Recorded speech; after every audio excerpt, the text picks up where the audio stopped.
मेरे एक बहुत ही पसंदीदा प्रोफेसर थे, ग्रेगरी मैंक्यूव।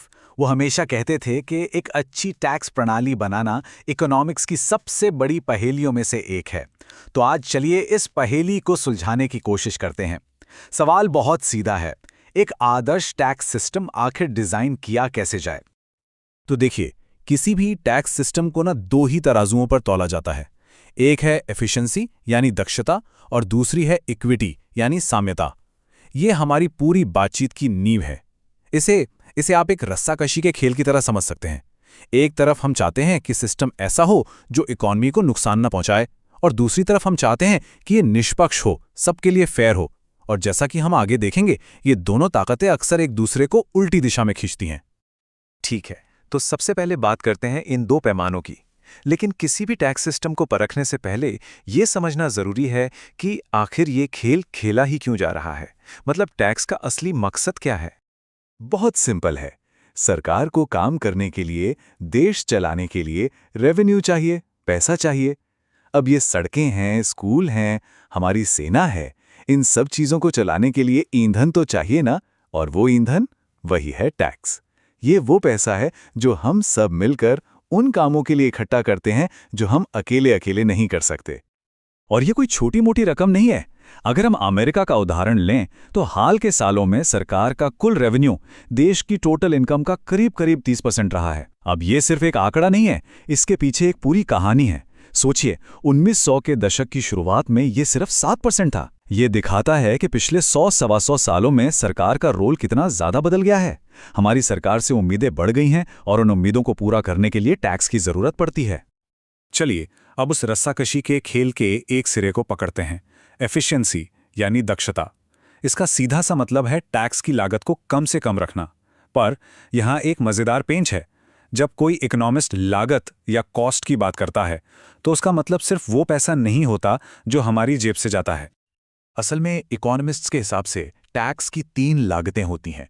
पहली तो जाहिर है वो पैसा जो हम टैक्स में चुकाते हैं। लेकिन 2 और लागतें हैं जो अक्सर छिपी रहती हैं पर हैं बहुत जरूरी। एक है डेड वेट लॉस यानी कुल भार हानि, और दूसरा है एडमिनिस्ट्रेटिव बर्डन यानी प्रशासनिक बोझ। ये जो डेड वेट लॉस है ना, इससे इकोनॉमिस्ट को सख्त नफरत है। क्यों? क्योंकि ये सरासर बर्बादी है। इसे एक लीक होते हुए पाइप की तरह समझिए। एक तरफ से टैक्स पेयर पानी डाल रहा है, लेकिन दूसरी तरफ सरकार तक पूरा पानी पहुंच ही नहीं रहा। बीच में जो पानी लीक हो गया, वो न तो टैक्स पेयर के काम आया, न सरकार के। वो बस बर्बाद हो गया। ये लाइन तो हम सबने कभी ना कभी सुनी ही होगी, है ना? यार, घर तो ठीक करवा लूं पर फिर प्रॉपर्टी टैक्स बढ़ जाएगा। ये सिर्फ एक बहाना नहीं है, ये डेड वेट लॉस का एक जीता जागता उदाहरण है। टैक्स के डर से एक अच्छा काम रुक गया जिससे समाज को फायदा हो सकता था, और इस तरह हम सब मिलके थोड़े से गरीब हो गए। चलिए इसे एक छोटे से उदाहरण से समझते हैं। मान लीजिए, बिना टैक्स के सिडनी और जैद दोनों एक आइसक्रीम केक खरीद सकते हैं। इससे दोनों को मिलाकर $15 की खुशी, या जिसे इकोनॉमिस्ट सरप्लस कहते हैं, वो मिलती है। अब सरकार ने $6 का टैक्स लगा दिया। इससे क्या हुआ? केक की कीमत बढ़ गई। अब सिडनी केक नहीं खरीद सकती। उसकी $5 की खुशी तो गई। जैद अभी भी केक खरीद रहा है, पर उससे अब कम खुशी मिल रही है। सरकार को टैक्स से $6 मिले, ये तो ठीक है, लेकिन समाज ने कुल मिलाकर $5 की खुशी खो दी। यही $5 हमारा डेड वेट लॉस है, वही पाइप से लीक हुआ पानी। और एक और लागत है एडमिनिस्ट्रेटिव बर्डन। मतलब टैक्स के नियमों को समझने, फॉर्म भरने या किसी अकाउंटेंट को पैसे देने में जो हमारा समय और पैसा बर्बाद होता है। सोचिए जरा, हर साल टैक्स फाइल करने में कितने घंटे लगते हैं। ये सारा समय और पैसा किसी और बेहतर काम में लग सकता था। तो ये भी एक तरह का डेड वेट लॉस ही है। तो ये तो हुई एफिशिएंसी की बात। अब चलते हैं रस्साकशी के दूसरे सिरे की तरफ, इक्विटी यानी साम्यता या फेयरनेस। और यहीं पर आके इकोनॉमिक्स थोड़ी थोड़ी फिलॉसफी बन जाती है। अब फेयरनेस को लेकर भी 2 बड़े सिद्धांत हैं। पहला है बेनिफिट्स प्रिंसिपल।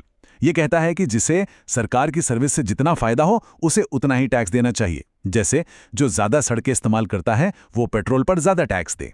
दूसरा है एबिलिटी टू पे प्रिंसिपल।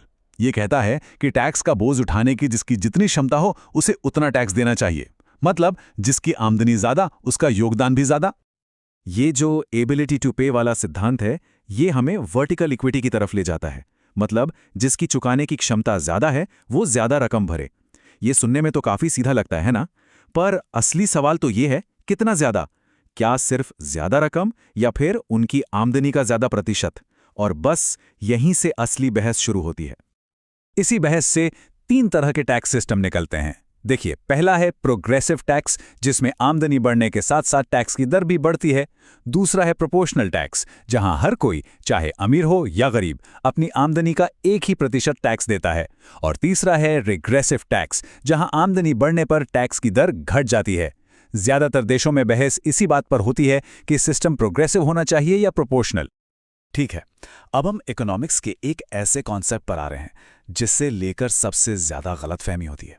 सवाल यह है कि जब कोई टैक्स लगाया जाता है तो उसका असली बोझ उठाता कौन है? और इसका जवाब अक्सर वो नहीं होता जो हमें लगता है। एक बहुत ही आम धारणा है ना, कि बड़ी बड़ी अमीर कंपनियों पर टैक्स लगा दो, उनसे पैसा वसूल करो। लेकिन एक इकोनॉमिस्ट इस बात को अलग तरह से देखता है।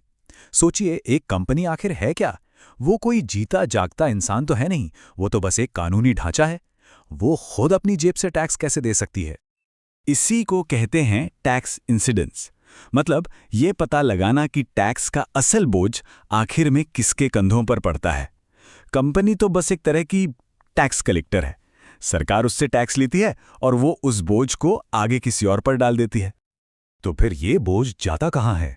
ये हमेशा हम जैसे जीते जागते लोगों पर ही आता है, या तो कंपनी के मालिकों पर जिन्हें कम प्रॉफिट मिलता है, या फिर हम जैसे ग्राहकों पर जिन्हें ज्यादा कीमत चुकानी पड़ती है, या फिर कंपनी के कर्मचारियों पर जिनकी तनख्वाह कम हो जाती है।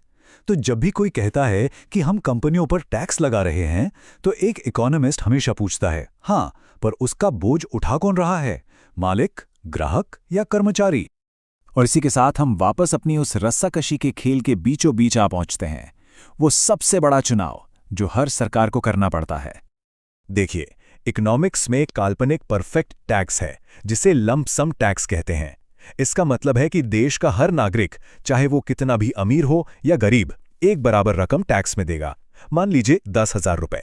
अब एफिशिएंसी के लिहाज से ये एकदम परफेक्ट है, क्योंकि इससे किसी का भी बर्ताव नहीं बदलेगा। लेकिन क्या ये फेयर है? क्या ये न्याय संगत है? बिल्कुल नहीं। ये गरीबों के लिए तो तबाही ले आएगा, और बस यहीं आकर एफिशिएंसी और इक्विटी की लड़ाई अपने चरम पर पहुंच जाती है। तो इसीलिए पॉलिसी बनाने वालों को हमेशा इन दोनों के बीच एक संतुलन साधना पड़ता है, एफिशिएंसी और इक्विटी के बीच का संतुलन। ये कोई किताबी बात नहीं है, ये असली दुनिया की वो कश्मकश है जो सदियों से हर राजनीतिक बहस के केंद्र में रही है। अमेरिका के टॉप टैक्स रेट्स की ये टाइमलाइन देखिए। ये सिर्फ कुछ नंबर नहीं है, ये एक राजनीतिक पेंडुलम है जो एफिशिएंसी और इक्विटी के बीच लगातार झूल रहा है। कभी एक सरकार आती है जो एफिशिएंसी पर जोर देती है और ग्रोथ के लिए टैक्स घटा देती है। फिर दूसरी सरकार आती है जो इक्विटी पर जोर देती है और असमानता कम करने के लिए टैक्स बढ़ा देती है। ये एक लगातार चलने वाली बहस है जिसका कोई एक परफेक्ट जवाब नहीं है।